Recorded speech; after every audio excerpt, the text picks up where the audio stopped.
enfants, les conducteurs,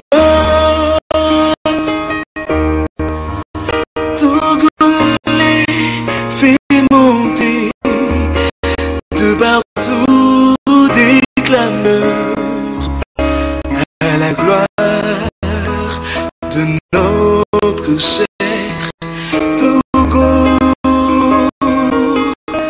Et célébrer sa beauté éternelle, bénissez le Togo. Et de ses enfants, les conducteurs, Togolais fait monter de partout des clameurs à la gloire de notre cher Togo.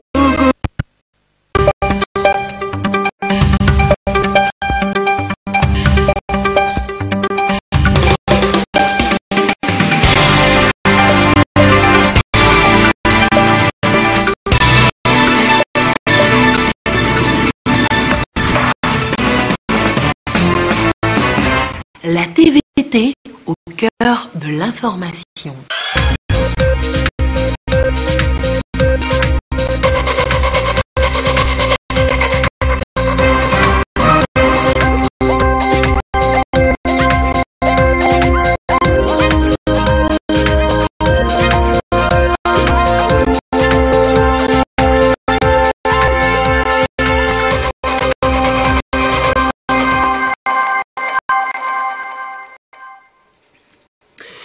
Merci de votre attention. Dans l'actualité ce soir, la sécurité, le renseignement au sein du Conseil de l'Entente. Les ministres en charge de la sécurité des frontières des pays membres viennent de valider et adopter le mécanisme Entente renseignement, troisième réunion annuelle qui a pris fin ce soir. Du logement pour les Togolais, la Caisse nationale de sécurité sociale en propose. Un projet de construction vient d'être lancé, Résidence Renaissance, c'est son nom, un projet qui va s'étendre sur 55 hectares avec un coût estimé à quelques 91 milliards de francs CFA. Le 27 avril, dans maintenant quelques jours, l'anniversaire de l'indépendance du Togo, 58e anniversaire, qui sera marqué aussi par un grand défilé militaire et civil. Nous irons à la répétition qui a déjà commencé. Attention, méfiez-vous, tous ne sont pas agents du CUNET, la société de vente de produits et marketing réseau. Il y en a qui se font passer pour... Ils ne sont en réalité que des escrocs. Certains sont déjà dans les filets de la police. Vous verrez. Voilà, madame, monsieur le sommaire. Bienvenue. Bonsoir à tous. Les questions de sécurité, donc, pour commencer ce soir, les questions de sécurité évoquées par le chef de l'État et deux interlocuteurs reçus séparément en audience ce vendredi, les ministres burkinabés de la sécurité, Clément Sawadogo et béninois Saka Lafia. Tous deux ont pris part à Lomé à la troisième réunion des ministres en charge de la sécurité des frontières du Conseil de l'Entente. Je vous propose d'écouter tout d'abord le ministre burkinabé reçu en première audience. J'ai l'honneur d'être reçu par le chef de l'État dans le cadre de cette rencontre qui a regroupé les ministres en charge de la sécurité des pays du Conseil de l'Entente.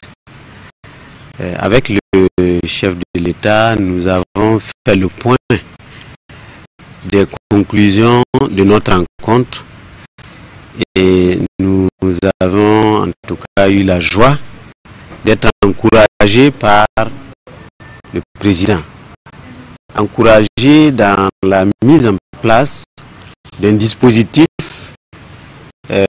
d'échange de renseignements au niveau de notre espace Conseil de l'Entente. Cela passera par la mise à niveau technologique de nos différents systèmes d'information et la mise en réseau également au niveau de nos pays du concert de l'entente à travers un mécanisme qui sera installé au niveau de la structure de coordination du concert de l'entente. Le président nous a largement encouragé sur cette voie, étant entendu que les défis auxquels nos pays font face aujourd'hui sont des défis qui dépassent les limites frontalières d'un pays. Ce sont des défis de l'ensemble de la sous-région. Ce sont des défis qui nous obligent à mutualiser nos efforts, nos initiatives et nos moyens. En tout cas, nous en profitons pour exprimer notre sincère reconnaissance à son Excellence, Monsieur le Président.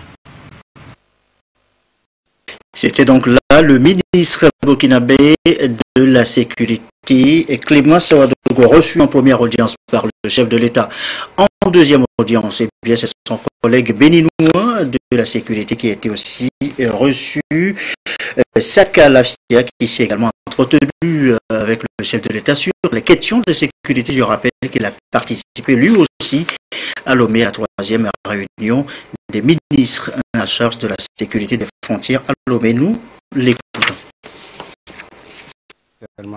Monsieur le Président de la République du Togo, qui à chaque fois qu'il y a une réunion des ministres du Conseil de l'Entente, nous fait l'honneur de nous recevoir ici pour nous encourager à cette unité de la sous-région, pour nous encourager à cette mise en commun de nos expériences. Et comme chacun de vous le sait, la sécurité est le sous-bassement de tout développement.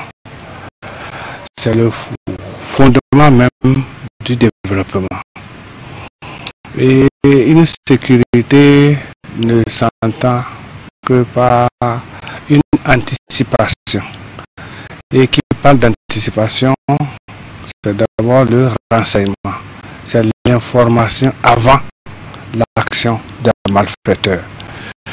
Et une information parcellaire dans les dimensions d'un pays, ce n'est toujours pas suffisant pour prendre la décision.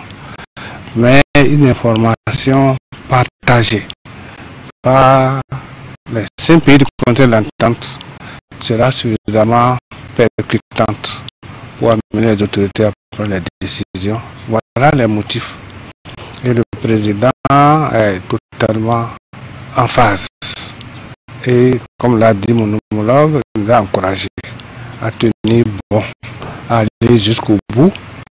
Et il nous a donné l'engagement qui va en parler à ses homologues des autres pays pour que ce que nous avons arrêté ici soit une réalité. Et nous reviendrons tout à l'heure sur cette troisième réunion à Lomé des ministres en charge de la sécurité des frontières. Juste le temps de vous signaler qu'en troisième audience, toujours ce vendredi, le président Faure Gnassingbé s'est entretenu avec une délégation de la Fédération pour la paix universelle en Afrique. Elle est venue présenter cette délégation au chef de l'État les projets qu'elle compte bien mettre en œuvre au Togo. Les précisions au micro de Arnold de Kilifou.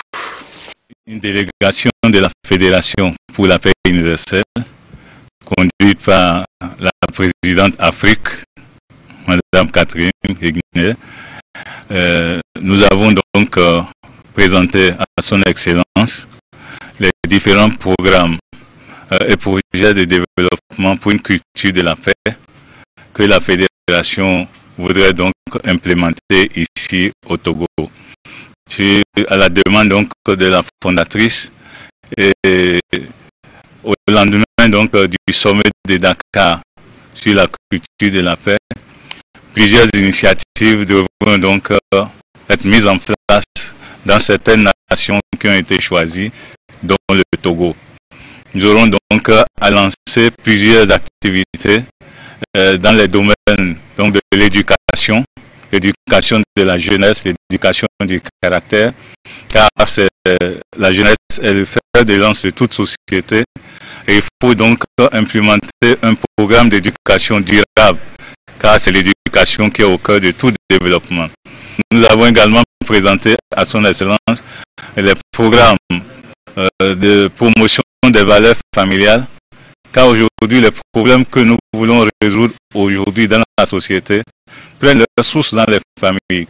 Donc il faut déjà donner à la famille sa lettre de noblesse et renforcer donc les valeurs familiales afin d'accompagner le processus de développement. Également, la fédération voudrait donc lancer un programme d'éducation et surtout dans le domaine de l'agriculture, car nous savons que les pays au niveau de l'Asie et la Corée, qui a commencé donc son ascension de développement à partir donc d'un programme dénommé Semaoul, Nouveau Village. Donc ce programme a retenu donc l'attention de son Excellence qui a déjà donc un projet dans le domaine de l'agriculture au sein de la jeunesse.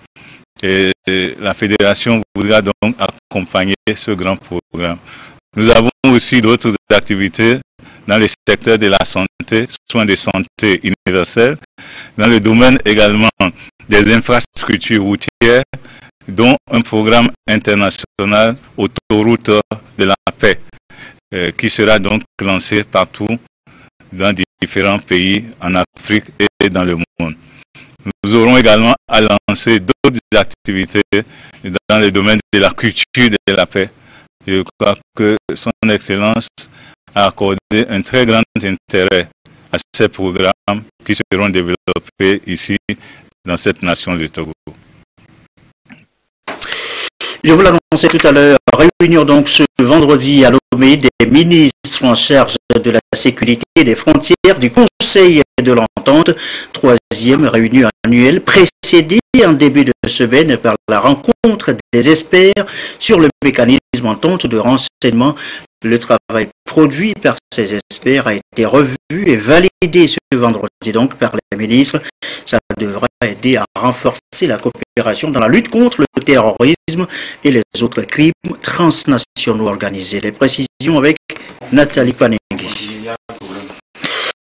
Bien, nous reviendrons tout à l'heure sur ce sujet, mais signale-t-on un petit souci. Et je précise que les travaux ont pris fin ce soir, sanctionnés par un communiqué sur lequel nous reviendrons demain, ce communiqué notamment dans nos différentes éditions. Voilà un projet qui va intéresser plus d'un Togolais défini, vous le savez, comme une abeille. Il veut avoir son logement, son propre logement. Eh bien, la Caisse nationale de sécurité sociale vient de lancer un projet de construction de logements Résidence Renaissance, c'est son nom. Il devra s'étendre sur une superficie de 55 hectares avec un coût estimé à 91 milliards de francs CFA. La cérémonie de lancement ce vendredi, Serge Tarsom et Demsouchou. Sortira de terre ce paysage architectural à la résidence du Bénin. C'est un projet immobilier de la Caisse nationale de sécurité sociale, CNSS, dénommé Résidence Renaissance. Il sera réalisé sur une superficie de 55 hectares. La CNSS, dans sa mission de protection sociale, fait de l'investissement dans l'immobilier un des principaux axes de mobilisation de ressources financières secondaires aux cotisations sociales. C'est un projet de construction de logements de haut et moyen standing pour offrir des villas et appartements familiaux et fonctionnels. Ce projet a pour objet la construction, la vente et l'exploitation de logements de moyen et de gros standing dans le prolongement de la résidence du Bénin à Lomé. Aussi va-t-il permettre de contribuer à la réalisation de la politique de logement du gouvernement, tout en engrangeant des ressources nécessaires à l'équilibre financier de notre régime de sécurité sociale. Situé à Lomé sur un terrain délimité par la résidence du Bénin, la cité Millennium, l'avenue Jean-Paul II et le boulevard de Lomé 2, la résidence Renaissance regroupe 599 logements, dont 205 appartements et 394 villas, un centre commercial et des immeubles à usage commercial comprenant des bureaux et des boutiques. Ce projet permettra l'employabilité des jeunes artisans du métier des BTP grâce au transfert de compétences qui s'effectuera au cours des travaux supervisés par les architectes, ingénieurs et autres cadres du BTP. Cette option d'implication active des jeunes dans l'exécution de cet important projet participe à la réalisation de la mesure du chef de l'État, son Excellence M. Faure Singbe, portant attribution pour chaque autorité contractante de 20% de ses marchés publics aux jeunes et femmes entrepreneurs. Ce faisant, le projet contribuera à plusieurs titres à la croissance économique et partant à la réduction de la pauvreté. C'est l'occasion de saluer ici l'action du gouvernement pour la modernisation de la ville de Lomé par le développement de pôles de vie dynamiques. L'action du gouvernement encourage l'initiative publique et privée et de nombreux programmes immobiliers sont en cours et voient le jour. Artiste de cette ambitieuse réalisation qui va coûter 91 milliards de francs CFA, Madame le directeur général de la CNSS, Ingrid Awadé, a précisé que le souci de son institution est d'offrir un cadre de vie décent aux populations de toutes les bourses. Sont impliqués dans ce projet 10 cabinets d'architecture avec des propositions aussi ambitieuses que variées. Plusieurs autres partenaires soutiennent la résidence Renaissance. Vous savez, aujourd'hui, on parle de haut débit. Ça tombe bien. La Villa Renaissance va bénéficier effectivement de l'expertise de Togocom pour amener de la fibre optique connecter toute la villa. Nous avons quasiment la meilleure qualité foncière dans cet espace. Donc c'est aujourd'hui un placement sûr auquel il faut pouvoir adhérer. Disons que nous avons été sollicités pour tous les types de logements effectués, que ce soit le F3, le F4, le F5, le F6 et le F7. Entendez le nombre de logements qu'il y a. Et donc chaque bureau d'études va faire des propositions. Ce projet a cet avantage que sur un même type de villa auquel vous souhaitez souscrire, vous pouvez avoir le choix entre 10 créations architecturales, ce qui est réellement quelque chose de nouveau, d'innovant. Donc nous avons de la diversité, mais une grande cohérence d'ensemble, parce que toutes ces conceptions intègrent les qualités environnementales, le développement durable. Nous sommes prêts à accompagner tout ce qui justifie d'un salaire qui permet justement de faire face au paiement des échéances mensuelles, trimestrielles ou semestrielles. Tout dépendra du partenariat que nous allons nouer et nous pensons quand même toucher une grande cible. Tout ce qui est projet immobilier a un taux préférentiel.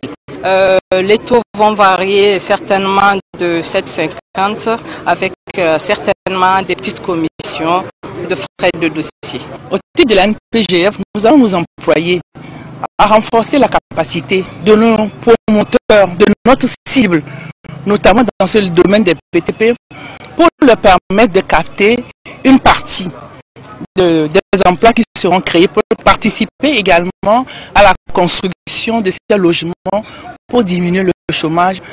Et ce projet, nous devons tous le saluer et l'appuyer à plusieurs titres. On dit souvent, quand le bâtiment va, tout va.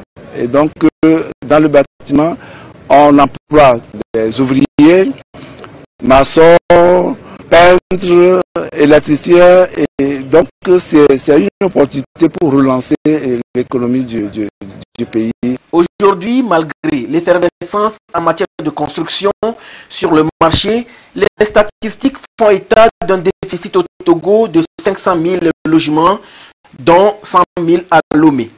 Le gouvernement, pour corriger le tir, soutient toute initiative qui puisse offrir aux Togolais un logement adéquat et décent. Déjà en 2014, à son adresse à la nation, le chef de l'État est revenu sur la nécessité pour le gouvernement de mettre un accent particulier sur le logement des Togolais. Et donc vous allez voir de part et d'autre des chantiers, et je voulais citer le cas de la cité Mokpokpo, où déjà en 2016, le chantier a débuté pour 540 logements. Mais nous pouvons, il y a également des chantiers privés. Je voudrais citer la Cité des Anges et le Well City qui avancent bien et qui sont susceptibles d'offrir aux Togolais des logements décents. L'essentiel pour le gouvernement et surtout pour le chef de l'État, qui en fait une priorité, c'est de résoudre à la base le problème de sécurisation des terres.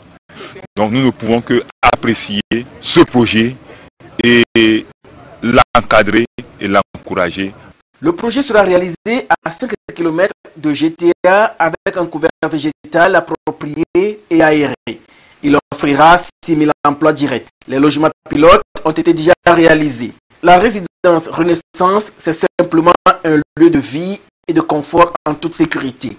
Le www.r-renaissance.tg est le site web du projet pour toute information utile. Retour sur ce sujet, je vous l'annonçais, la réunion ce vendredi à Lomé des ministres en charge de la sécurité des frontières du Conseil de l'Entente. Troisième réunion précédée en début de semaine par la rencontre des experts sur le mécanisme entente de renseignement. Le travail produit par ces experts a été revu et validé ce vendredi et donc par les ministres. Ça devrait aider à renforcer la coopération dans la lutte contre le terrorisme et les autres crimes transnationaux organisés. Les précisions avec Nathalie Kwanengi. Les 5 États du Conseil de l'Entente, toujours déterminés à construire et à mettre en place un mécanisme de renseignement commun en vue d'une plus grande efficacité dans la prévention de la criminalité transnationale organisée, du terrorisme et de la cybercriminalité, mais aussi dans la lutte contre ces phénomènes qui prennent de l'ampleur avec les technologies de l'information et de la communication.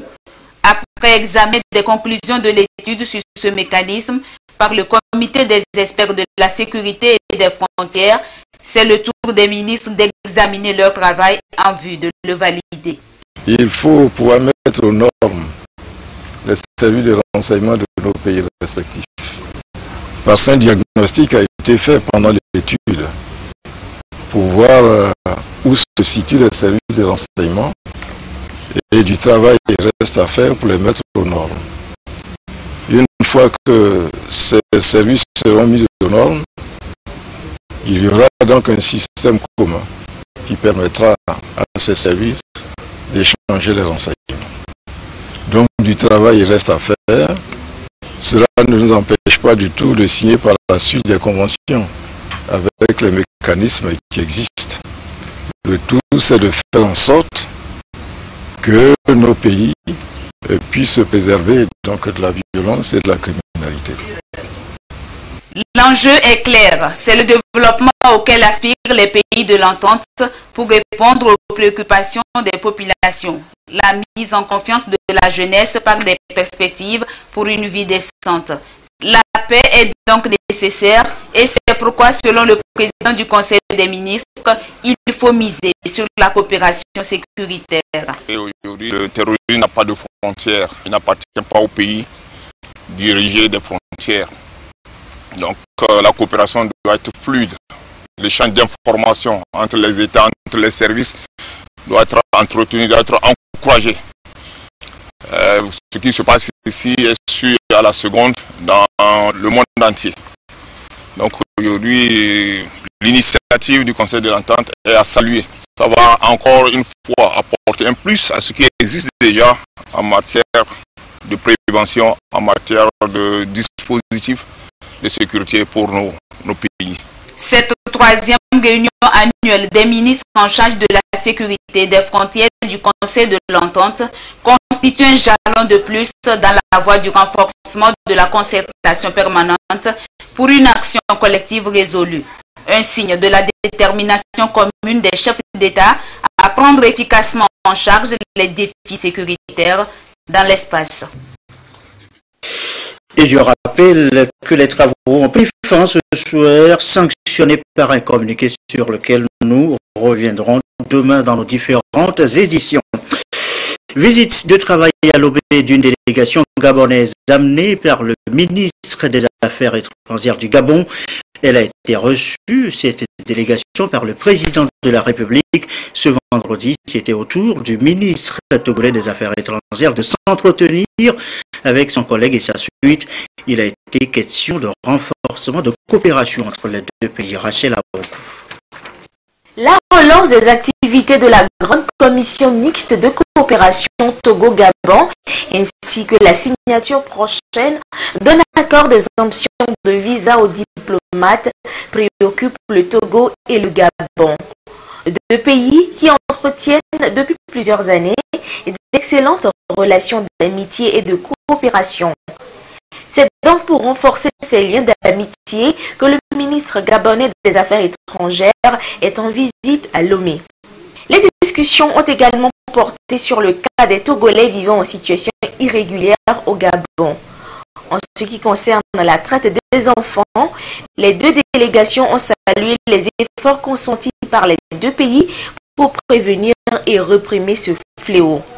En outre, la situation politique togolaise et la question de la radicalisation et l'extrémisme violent sur le continent ont été abordés. Le président de la République gabonaise, son Excellence Ali Bongo Ondimba, et son homologue et frère, le président Florent Yassinoué,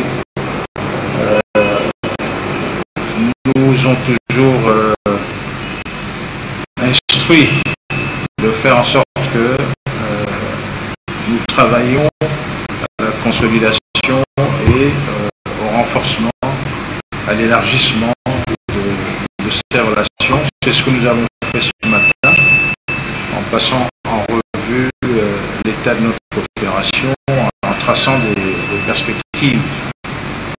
Tous nos remerciements pour l'accueil et toutes les dispositions qui ont été prises pour notre séjour ici en terre frère togolaise. La rencontre est sanctionnée par la signature d'un mémorandum d'entente entre les ministères des Affaires étrangères des deux pays. Coopération Togo-Gabon, bien sûr, mais à l'agenda des deux délégations, il y avait aussi le sommet des chefs d'État de la CAC, Communauté des États de l'Afrique centrale, et CEDEAO, Communauté économique des États de l'Afrique de l'Ouest. Et c'est dans les jours à venir. Les deux délégations ont donc travaillé aussi à la préparation de ce grand rendez-vous. Les précisions, Simon Apangana et Kouissala. C'est une rencontre préparatoire du sommet conjoint CEDEAO-CEAC sur les grands enjeux du développement dans les deux sous-régions. Les ministres des Affaires étrangères du Gabon et du Togo sont en concertation avec les différents acteurs pour définir les préoccupations majeures qui seront en toile de fond de cette rencontre intertogolaise. La paix, la radicalisation et l'extrémisme violent constituent d'ailleurs les sujets en ligne de mire de ce sommet. Les conséquences sont aujourd'hui néfastes.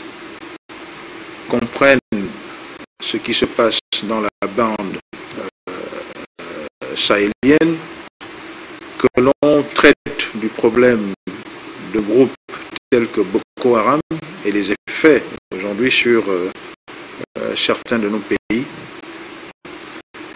mais aussi les phénomènes de criminalité transnationale qui passent par la piraterie maritime et les autres menaces à la sécurité. Il est à présent question de tenir ce sommet qui va nous amener à prendre de nouveaux engagements face à la persistance et face à l'exacerbation de ces menaces et de ces défis. Cette rencontre de Lomé fait suite à celle tenue à Yaoundé au Cameroun. Elle devra permettre aux différents acteurs de faire des propositions pour que la rencontre des deux institutions sous-régionales soit une réussite telle que souhaitée par les chefs d'État porteurs de ce projet. Si des progrès dans la lutte contre ces phénomènes sont aujourd'hui réalisés dans les deux espaces communautaires, beaucoup d'efforts restent à faire et nous sommes obligés de continuer à travailler pour essayer de résoudre ces problèmes en mutualisant des actions et des moyens disponibles. Le sommet que nous sommes venus préparer ici à Lomé à travers les sujets qui seront débattus par nos experts, plus tard par nous-mêmes comme ministres, et les délibérations et recommandations que nous attendons doivent aller dans le sens de la lutte contre ces fléaux afin de libérer les énergies indispensables au développement économique et social de nos régions. La paix, la sécurité, des valeurs chères à chaque État. C'est à raison que ce sommet est soutenu par la communauté internationale, à commencer par l'ONU, Organisation des Nations Unies, en vue de trouver des solutions durables aux difficultés qui entravent le développement des États dans les deux organisations sous-régionales. La suite est ce communiqué du ministre de l'administration territoriale, de la décentralisation des collectivités locales. Notre pays, le Togo, s'apprête à célébrer le vendredi 27 avril 2018, prochain le 58e anniversaire de son accession, la souveraineté internationale. À cet effet, le ministre de l'administration territoriale, de la décentralisation des collectivités locales invite tous les citoyens togolais et groupes organisés sur l'étendue du territoire national à prendre massivement part à l'opération Togo propre, fête de l'indépendance, en vue du nettoyage des villes et quartiers, des cantons et villages, le samedi 21 avril 2018 de 6h à 8h. Et pendant le déroulement de l'opération, la circulation est interdite à l'exception des interventions d'équipes de secours et de sécurité pour la protection civile des populations. Les équipes des médias publics et privés feront le tour des différentes localités pour constater et rendre visibles leurs actions citoyennes. Le ministre de l'administration territoriale, de la décentralisation des collectivités locales remercie à l'avance les populations pour leur civisme. Et vous le savez, un grand défilé militaire et civil marque comme d'habitude toujours la fête de l'indépendance le 27 avril. Ce sera pareil cette année aussi. D'ailleurs, les répétitions pour ce grand défilé ont commencé. Direction la place des fêtes pour cette séance d'entraînement que nous raconte Ekwesala.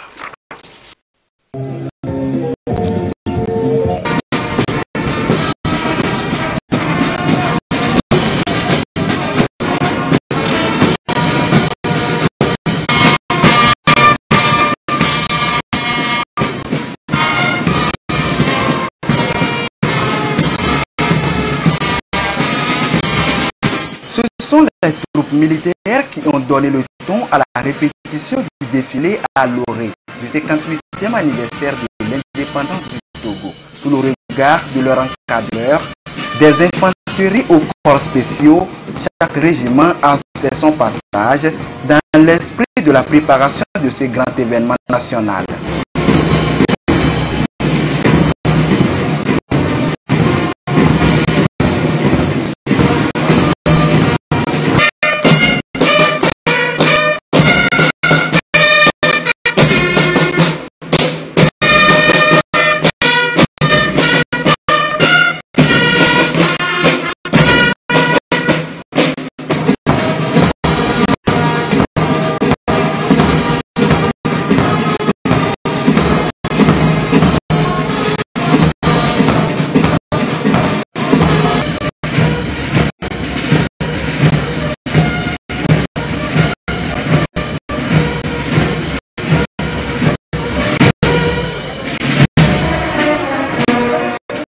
Les élèves militaires ont marqué leur présence à cette séance d'entraînement.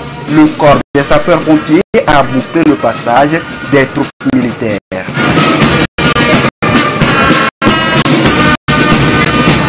Puis, c'est au tour des paramilitaires, la police nationale, l'administration pénitentiaire, la police forestière et la douane notamment.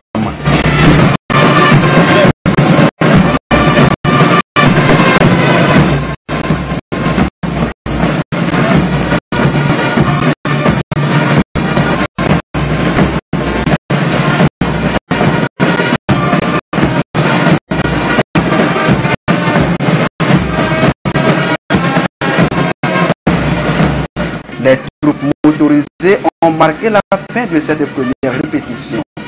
Une autre est également prévue le 24 avril prochain, avant le jour ultime, le 27 avril, date de l'indépendance du Togo.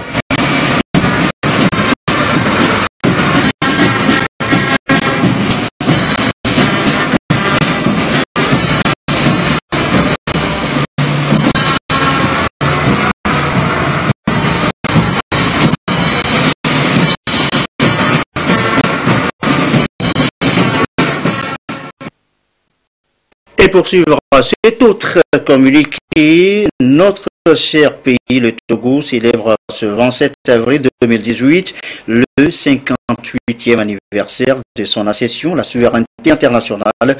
À cette occasion, et dans le but de remercier Dieu le Tout-Puissant pour ses bienfaits et sa protection à l'endroit du peuple togolais, chaque citoyen et résident étranger sur la terre de nos aïeux est invité à lui rendre grâce dans le lieu de culte de son choix. La journée du lundi 30 avril 2018 sera fériée et payée sur toute l'étendue du territoire national communiqué du gouvernement.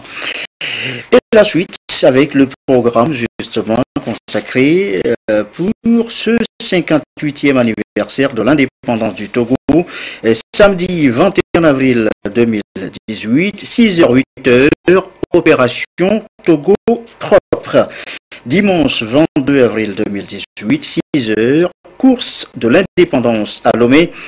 Mardi 24 avril 2018, 9h, contractualisation au CHU Sylvanus Olympio. 15h, inauguration usine, assemblage de motos dans la zone industrielle. Mercredi 25 avril 2018, 10h, inauguration du centre d'enfouissement de Zanguera. 15h, lancement du fonds Tirsal à l'hôtel 2 février. 19h, 21h, apothéose du Festival national de danse traditionnelle au Palais des Congrès. Jeudi 26 avril 2018, 10h, cérémonie de décoration à l'hôtel 2 février. 16h, prestation des chorales des universités de Lomé et de Kara sur l'esplanade du Palais des Congrès de Lomé. 18h, réanimation de la flamme de l'indépendance. 18h30, retraite au flambeau. Vendredi 27 avril 2018, 5h30, 21 coups de salve. 7h, mise en place des populations à la place de défilé. 7h30, mise en place terminée des autorités administratives, politiques, militaires, religieuses, traditionnelles et des autres invités. 7h40, arrivée de son Excellence Monsieur le Président de l'Assemblée nationale. 7h45, arrivée de son Excellence Monsieur le Premier ministre. 8h, arrivée de son Excellence Monsieur le Président de la République.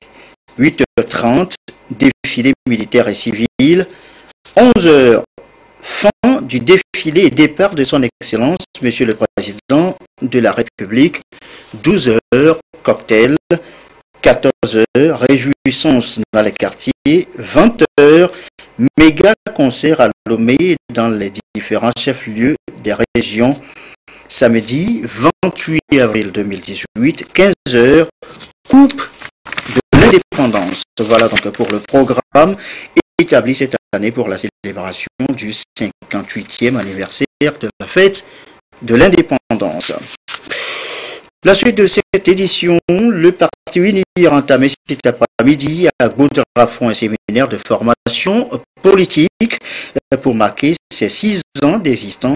Et bien les délégués, les sages, les femmes, les jeunes du parti suivront des communications et feront le bilan de ce parti dans l'optique d'harmoniser les points de vue et le discours à tenir devant les militants à venir, dans les jours à venir face aux militants. Et sera Théo pour le compte rendu. Messieurs les membres des différents bureaux. Quel bilan et quelle perspective pour le Parti Unir, Union pour la République, qui célèbre ses 6 ans d'existence? Voilà de quoi il est question au cours de ce séminaire de formation politique qui cible les structures de ce parti, notamment le bureau des sages et ceux des mouvements des femmes et des jeunes de Unir. Avant d'aller vers les militants, il faut avoir un discours cohérent et soutenu, a déclaré le secrétaire exécutif Atcholé Akleso, qui a dressé un bref bilan des acquis de cette formation politique. Sous la houlette du président de notre parti, nous avons et nous continuons à œuvrer pour l'unité nationale, la justice sociale et la promotion de la démocratie. En 6 ans, la consolidation de l'unité nationale et la cohésion nationale, la préservation de la paix, l'amélioration du climat des affaires, la réalisation d'infrastructures socio-économiques, la constante évolution de l'état de droit, la prise en compte de l'insertion des jeunes et l'autonomisation des femmes, la consolidation et l'inclusivité de notre croissance économique, pour ne citer que ces quelques exemples parmi tant d'autres, constituent à n'en point douter des réalisations qui attirent des investisseurs et des populations d'autres pays. Le pacte social initié par le président de la République à travers la stratégie de croissance accélérée et de promotion de l'emploi, SCAP, pour la période 2013-2017 témoigne de sa volonté de faire du Togo un pays émergent, prospère et inclusif. Développement inclusif et solidaire pour le bien-être de tous. De ce thème découlent plusieurs communications qui visent à aguerrir les délégués dans leur rôle. On retiendra entre autres communications les militants de Unir face aux défis de l'heure, le dialogue inter-togolais, le programme du président du parti Unir, président de la République. Une messe catholique et un culte protestant marqueront la fin de ce séminaire, premier du genre dans la vie du parti Unir.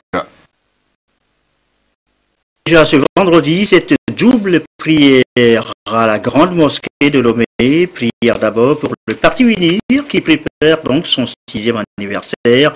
Grâce et miséricorde ont été demandées pour l'Union pour la République, ses dirigeants et leurs actions. Prière aussi pour la célébration du 58e anniversaire de l'indépendance du Togo. Le récit de Carmen Madji Akapo.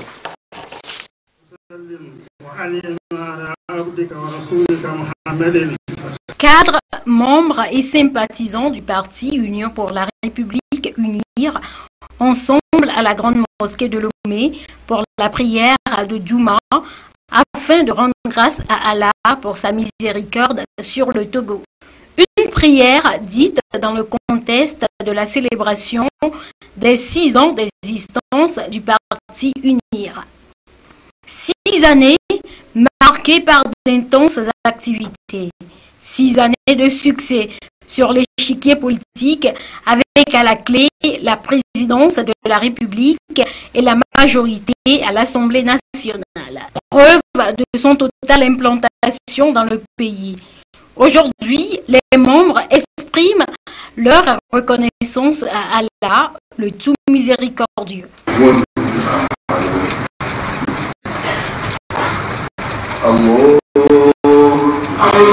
Ce parti a beaucoup œuvré pour la paix et la sécurité. Et ce qui est important, c'est le vivre ensemble, le vivre en commun, à travers des principes sacrés que sont le respect d'autrui, le respect du bien public, et le tout dans un climat de paix et de sécurité. Nous avons prié pour l'ensemble des Togolais, pour le vivre ensemble, pour que cette communion d'esprit, cette communion de vivre ensemble puisse continuer par cimenter les rangs, les populations, pour que le Togo puisse progresser et avancer. Des prières sont également adressées à Allah pour la commémoration du 58e anniversaire de l'accession du Togo à la souveraineté internationale. Tour à tour, les imams, dans leur invocation, ont demandé la protection divine sur le président de la République, le gouvernement, l'Assemblée nationale, bref, sur toute la population togolaise. Le président de l'Union musulmane a quant à lui exhorté le peuple togolais et la communauté musulmane en particulier à cultiver les valeurs de paix et de vivre ensemble. Le parti UNIR prône la paix et le vivre ensemble, mène des activités d'apaisement. C'est le parti au vrai visage démocratique.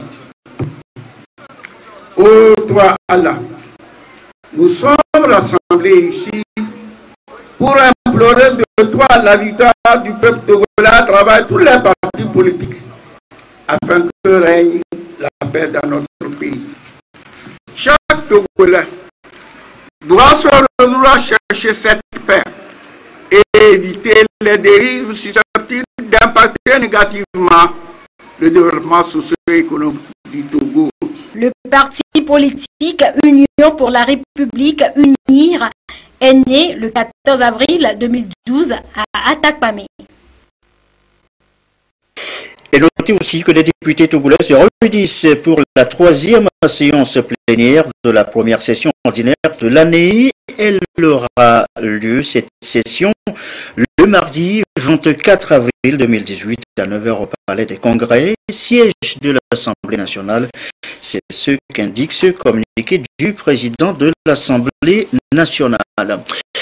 Et puis l'apothéose de la 3e réunion du Festival national de danse traditionnelle, et c'est pour ce 25 avril. On en est pour l'instant encore à l'étape des régionales. Ce soir, la région maritime. Et ça promet déjà. Regardez ce reportage de Lucassi.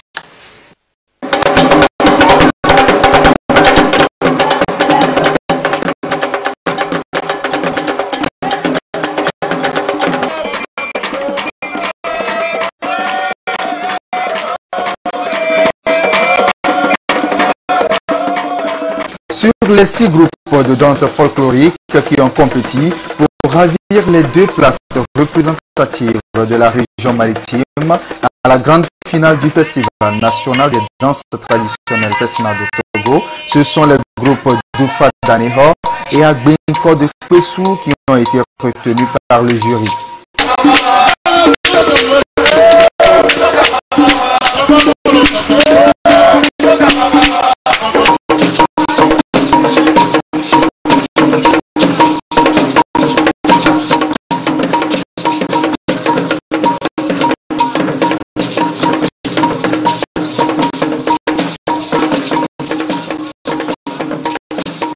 2 groupes de danse ont donc su s'illustrer par leur entrée et sortie de la scène, leur mouvement et esthétique d'ensemble.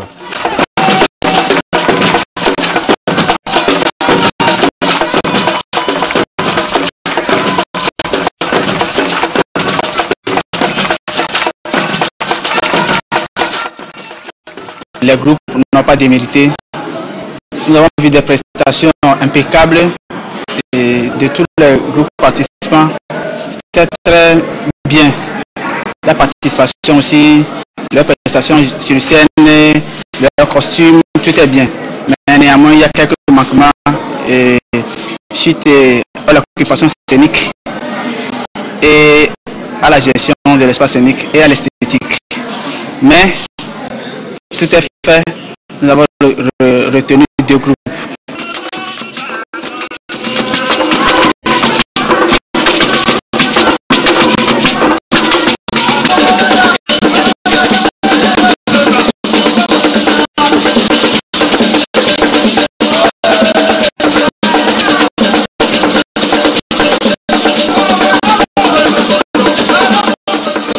Cette manifestation culturelle ambitionne de détecter les meilleurs groupes de danse issus des différentes communautés du Togo afin de leur promouvoir et d'assurer leur visibilité.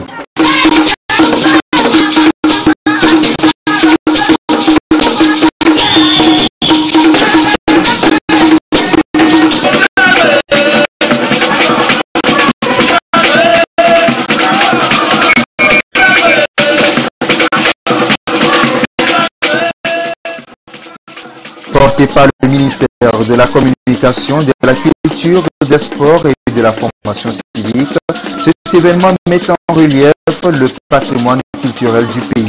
La grande finale aura lieu la soirée du 25 avril prochain au Palais des Congrès de Lomé.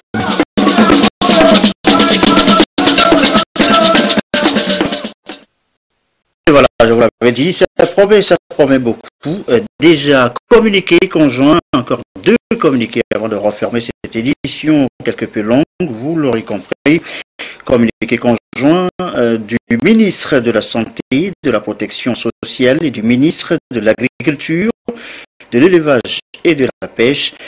Le 12 avril 2018, les services techniques du ministère de l'Agriculture, de l'Élevage et de la Pêche ont été saisis par un éleveur de forte mortalité de volailles dans sa ferme située dans le village de Pessy, dans la préfecture des Lacs.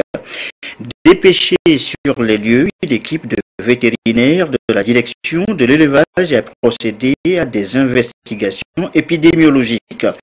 La ferme avicole en cause abritait au total 5000 volailles composées de pondeuses, de poules et de poulets de chair, et les mortalités enregistrées en 2 semaines ont atteint près de 72,58% de l'effectif total des volailles.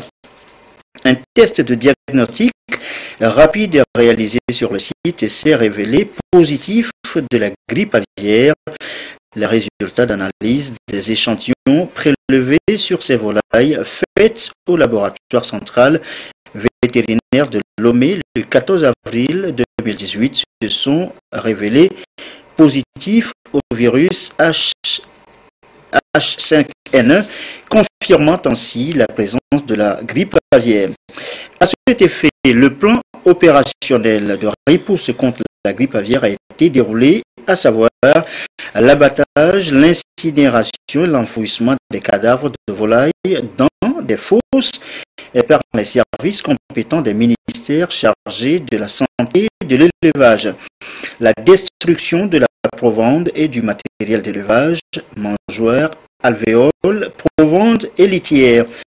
La désinfection des poulaillers, la mise sous quarantaine de l'exploitation avicole incriminée, l'interdiction de mouvement des volailles dans la préfecture pour une durée de 30 jours, la prise en charge médicale des personnes cibles ayant eu des contacts avec la ferme avicole. Le ministre de la Santé, de la Protection sociale, le ministre de l'Agriculture, de l'Élevage et de la Pêche, président du comité interministériel de prévention et de lutte contre la grippe aviaire au Togo, saisissent une fois encore cette occasion pour appeler toute la population à la vigilance, au respect scrupuleux des mesures de biosécurité dans les élevages et à l'observance des règles élémentaires d'hygiène. Il les invite à saisir les services vétérinaires les plus proches de leur localité de tout cas de mort subite et massive de volailles ou d'oiseaux sauvages. Dernier communiqué ce soir, communiqué à l'endroit des usagers de la route nationale numéro 1 Lomé-5AC. Le ministre des Infrastructures et des Transports informe les usagers de la route nationale numéro 1 Lomé-5AC que dans le cadre du programme annuel d'entretien routier, des travaux de construction de 2 ponceaux sont en cours d'exécution au PK 107 et 115, c'est-à-dire respectivement à 107 km et 115 km de Lomé entre Amakbapé et Ouahala. Une déviation est prévue au niveau du village Agbatitoé à 17 km au nord de Ngotchin afin de maintenir la circulation du trafic à cet endroit. À cet effet, le ministre des Infrastructures et des Transports invite les usagers de la dite route à faire preuve de prudence à l'approche de ces agglomérations et en respectant les panneaux de signalisation et de déviation prévus par l'entreprise. Le ministre des Infrastructures et des Transports remercie les usagers de cette route pour leur bonne compréhension.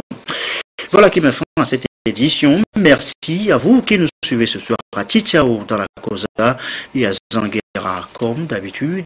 Toujours fidèlement. À très belle soirée.